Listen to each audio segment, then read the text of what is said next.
Hey, good morning. I'm Steve Rohr, and I'm TE Connectivity's Director of Technology Strategy for our automotive business. And I'm here with Mike Emenheiser. Mike is our industry manager for our application tooling. Good morning, Mike. Good morning, Steve. Good to see you. Thanks for joining us. Today we're going to talk about the Applied Advantage, TE's LITEALUM wire crimp and application tooling. So we're here live at the Battery Show in Novi, Michigan. And Mike, great to have you here. Thanks for having me.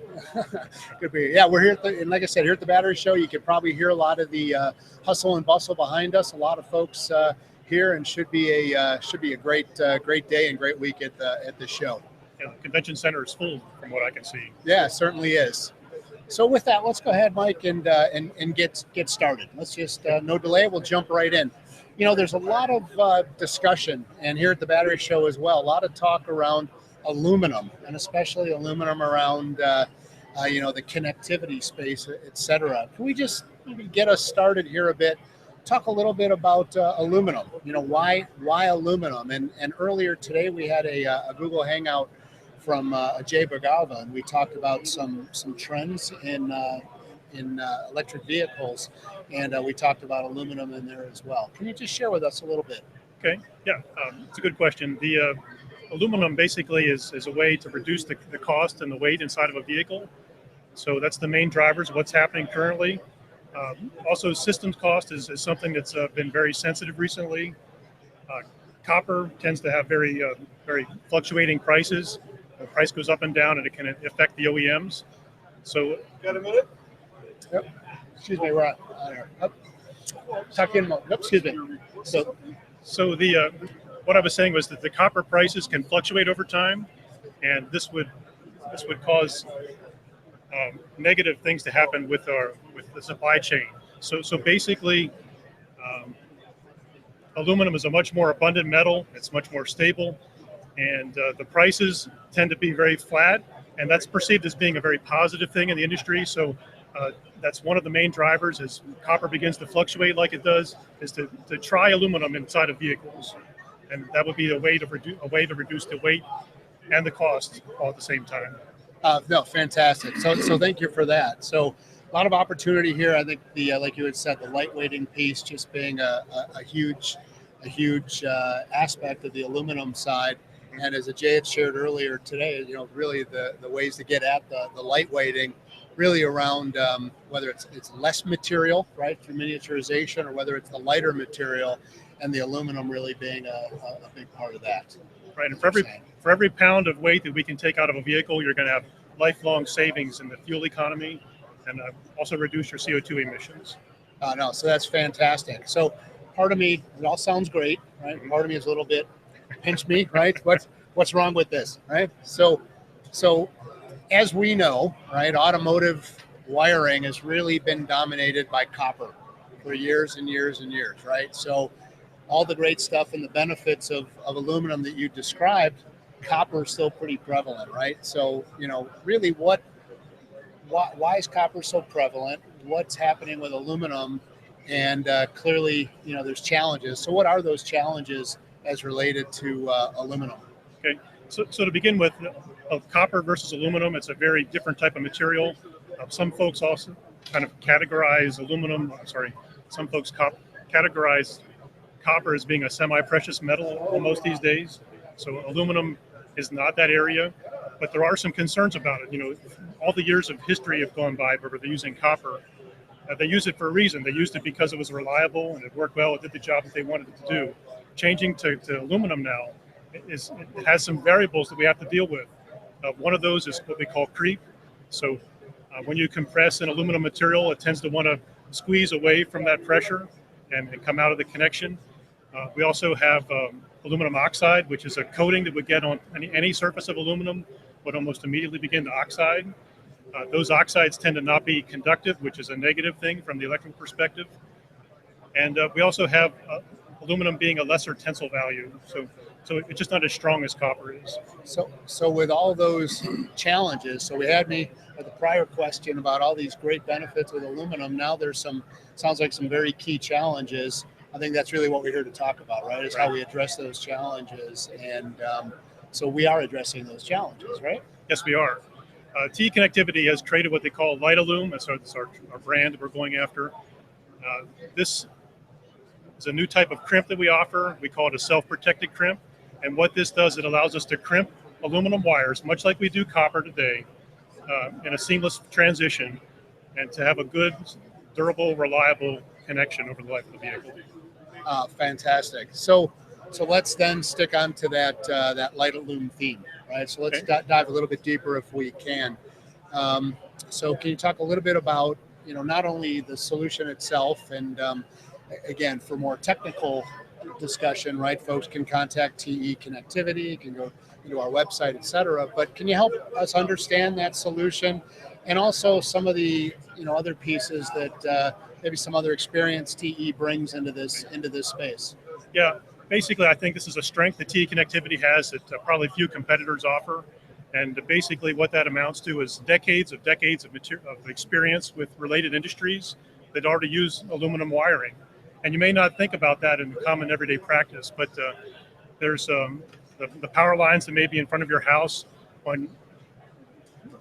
Typically, they have got aluminum conductors in there. TE Connectivity terminates to that with what they call an AMP-packed product. You may not see it, but the people who put those the wires up in place would certainly be using that product line. We also have other areas in the military and aerospace industries where we're using aluminum wire extensively, and we're talking about heavy gauge aluminum here. The KAPALUA product is what we use there. It's a very robust solution. It tends to be more costly than what automotive standards would accept here in the automotive industry, but it's certainly something that we've been doing for a long, long time. In fact, airplanes in general have they've now become you think of why would they be using aluminum wiring in airplanes? But basically, they're super sensitive to weight in an airplane, for obvious reasons. If they can reduce the weight of the vehicle, they can increase the amount of people they can carry, make more money. The planes are now made of composite material rather than aluminum, and that's really a driver for the KAPALUA product to get inside of there. They've installed ground planes of heavy gauge aluminum conductor throughout the airplane body, and that helps provide some protection from lightning strikes and things of that nature. So these have been going on for decades, like I mentioned, and you may not even realize that they're in the airplane. So it's so what you're telling me is it's a little bit newer for the automotive industry, a little bit newer for transportation, or at least newer in volume and known. But there have been many other industries that have been using aluminum connections and aluminum wiring and aluminum terminations for years and years. Right. I even have some more examples. Magnet wire is something that's been aluminum for years and years. It's a solid piece of aluminum that has a varnish coating on it, and it's typically utilized in areas where you want some kind of inductive load or an inductor. Motor windings in particular are very, very heavily used area. We have a product called Amplivar that we use there. And also there's another place where they have coils and transformers where they also use aluminum wiring. And we have a magnate product that we use in that area.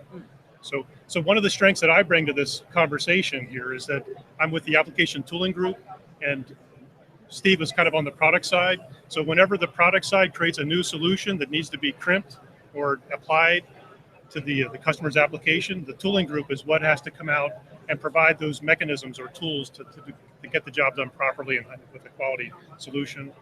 So each one of these different areas that I've talked about, the AMP-pack, the KAPALUA, the Amplivar, and the magnate, all have a specific line of tools and machines dedicated just for that sole purpose, is to terminate those products. And of course, it ensures quality. So this LITEALUM falls into the same package where we're providing a full system solution. So when the product comes to you, it's going to come on the reel with all the special sauce kind of baked in there. It doesn't require any secondary operations. You would then run that secret sauce with the terminals, run that through our application tooling on what we would call a Leadmaker. So it's a fairly seamless transition from copper to aluminum. Yeah. So to make sure I've got that right, I think a couple of excellent points that you made into that piece. So, first of all, there's a whole product design element to this piece around, making sure that we've got that we could terminate and take care of all of the various concerns that there were around aluminum. And TE does offer that type of a solution, and we do have those designs for that. And at the same time, we got to provide the capability to manufacture, to terminate, to tool this up, for our customers. And as you pointed out, the solution that we have in here is one that really, I want to use the term innocuous, but it really uses some of the standard tooling methods and standard termination methods that our customers are already using, are able to terminate aluminum pretty much the same way. Yeah, let me expand on that. Please. Typically, when the LITEALUM came along, we were challenged as a tooling group to solve this new situation. And what we did was we created new tools, new dies that fit inside of our standard ocean applicator platform. So that's something that we did in-house. It was a total product and tooling match. So we have that covered. Now that applicator would fit inside of a Leadmaker, and a Leadmaker is something that we partnered with a company called Comax, and we have a long-standing relationship with them. So Comax has Leadmakers. They're already accepted in the field. They're being in use almost in every Leadmaker or any harness making plant in the world, so to speak. And the LITEALUM product with our applicator can be run through those standard existing Leadmakers. Of course, it does require some enhancements. Aluminum has a lot of special characteristics. The conductors tend to not be as strong as copper, so we have to be super sensitive when we work with those wires to make sure we don't damage any conductors and ensure that we get the performance required of that particular size wire. So we use a Comax machine. It's enhanced with a few accessories. One of them is called the Automatic Conductor Detect, ACD for short. And what that does is it measures the blades, and it ensures that they don't come in contact with that aluminum on the inside of the wire as it's being processed. So if there's ever any contact between the blade and the aluminum wire itself, it's going to shut the machine down, and you have to then make the setting adjustments to correct that. Got it.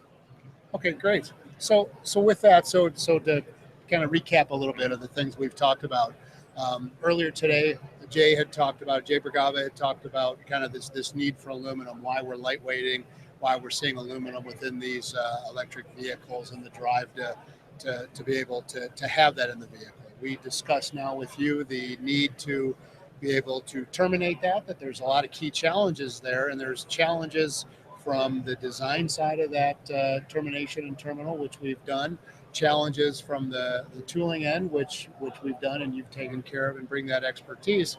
And this isn't something that just got invented here overnight. It's something that we've been bringing in decades of experience in from this field of aluminum termination. Just all happen to be from non-transportation segments. Well, but AD&M, et cetera, from aerospace, also bringing some of that knowledge in to provide solutions to our customers. Very good summary. Kind of a summary. So with that, so then along those lines, Mike, can you share with our folks? Is there anything else you'd want to hit in conclusion, and where can people learn more about some of the things that we're working on and understand our application tooling? Okay, sure. Our website TEcom it's a great starting point for any kind of information within TE connectivity. If you will go in there and do a search, just type in LITEALUM or aluminum wiring into the search bar, and it'll pull up a whole variety of resources that you can utilize. It's going to be things like catalog pages, prints, specs. The LITEALUM website itself, there's a special page just for that. They're going to have interviews with the experts on that topic, and then even some white papers that document the technology that they've put into this over the years. Okay. And on the application tooling side, we have our own special site, and we always got to put the plug in for tooling. Please, no pun intended. Plug. We have our own page in there. You can look at all the solutions. We include the LITEALUM and the ways of terminating that. We include a full line of application tooling, from hand tools to semi-automatic to fully automatic machines. So a very complete offering that enhances and empowers the product sale. Yeah, and then if you could take a minute for us, you see where my eyes are looking, right? So we're here at the Battery Show, And we strongly encourage anyone to come see us live. We'd love that. We're here for the next 3 days. It's been a great start to the show, but I know we've got a demonstration set up, and I'm really not in a position to move our camera and show the demo. But can you describe a little bit that folks that can come and join us, what they can do and see and take away with them? Sure. Yeah, if you come into the booth today, I'd love to show you like a crimp demo that we have set up on LITEALUM. You can come in and I'll show you how to do one sample on kind of guide you through it, and then I'll allow you, if you'd like, to actually crimp a sample on your own. You can take it along with you. We also have other areas where you can see demos occur. We have a demo room back in our Harrisburg headquarters. If you're more interested and want to learn more about LITEALUM or tooling in general, we can take you to Harrisburg or our demo room. I think those are the two main options I can come up with right now. Fantastic. So with that, Mike, I want to thank you very much for your time and for the great explanations here for our team. And again, let everyone know, as Mike had described, please come visit us on te.com/automotive. You'll find links to our application tooling, as well as everything else that we've talked about today on some prior Google Hangouts. So please come and see us for more details. Again, strongly encourage folks to join us here. If you're in the Southeast Michigan area, join us at the Battery Show. We'll be here live for the next few days and have lots of hardware and samples to show. And again, just want to thank everyone for your time and attention, and wish everyone a great day. And thank you once again, Mike. You're welcome.